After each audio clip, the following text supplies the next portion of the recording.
My response to that would be that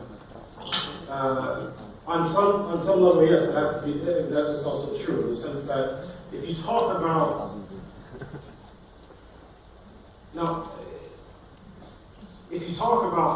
the Black freedom struggle, and if you talk about the civil rights movement, then you're talking about two different struggles, right? And if you're talking about who participated in what movement, then you have to nuance that a little bit. Because when you talk about people struggling in their daily lives for dignity, for human dignity, then you're talking about broad-based participation. You're talking about everybody participating in that. If you're talking about whether or not everyone participated in the campaigns for integration, no, that wasn't large-scale participation. And I think that Brother Sekou's points about the kind of ideological commitments that were involved and the ideological struggles that were alive within the Black community in the United States were part of who participated in what struggle and how they saw themselves in relationship to that struggle. So if I'm understanding your question to be of, how do we explain,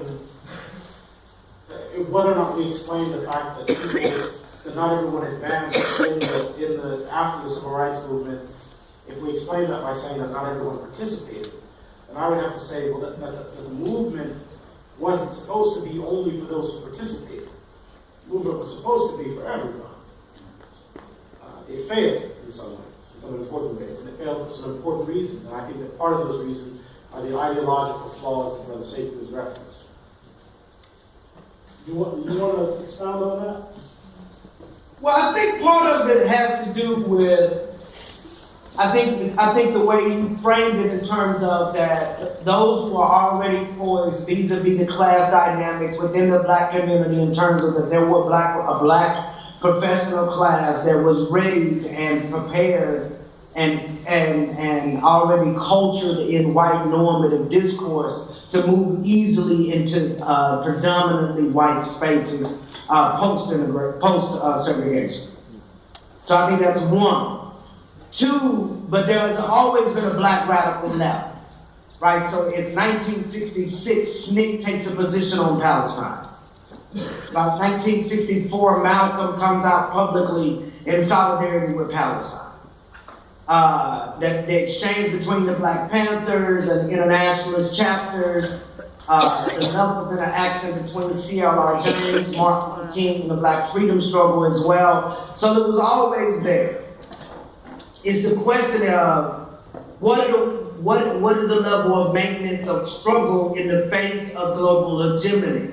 And given the fact that the American left has always been subject to the arbitrary whims of neoliberal, weak back policies, combined with the onslaught from the right, which often liberals colluded with, whether it be JFK and the liberal JFK and RFK, John F. Kennedy and Robert F. Kennedy's administration in cahoots with the arch conservative wing of the nation state's surveillance apparatus, J. Edgar Hoover and the FBI. Right, and that's an important point. Let me expound on that, because I think that when we talk about, if we're talking about the 50s and the 60s and the Black freedom struggle in the United States and the identification of Pan-Africanists and the solidarity that they have with the African independence struggles, you cannot underestimate the massive assault on Black freedom fighters orchestrated by the African. That's why many people fled to Cuba, right? That's why many people were trying to flee the reach of COINTELPRO and so on and so forth. So as you notice that Brother Malcolm and Martin and many others are starting to, towards the end of Dr. King's life, he was engaging in the Poor People's Campaign. He's starting to attack this economic system of exploitation, realizing that, as Brother Sekou also alluded to, we don't want to integrate into a burning house, right? And so he's starting to attack this system of exploitation. At the the time of his death. So as movements move towards addressing some of the broad concerns of the whole black community, then I think you see also massive assaults against the leaders of those movements. And that can't be underestimated.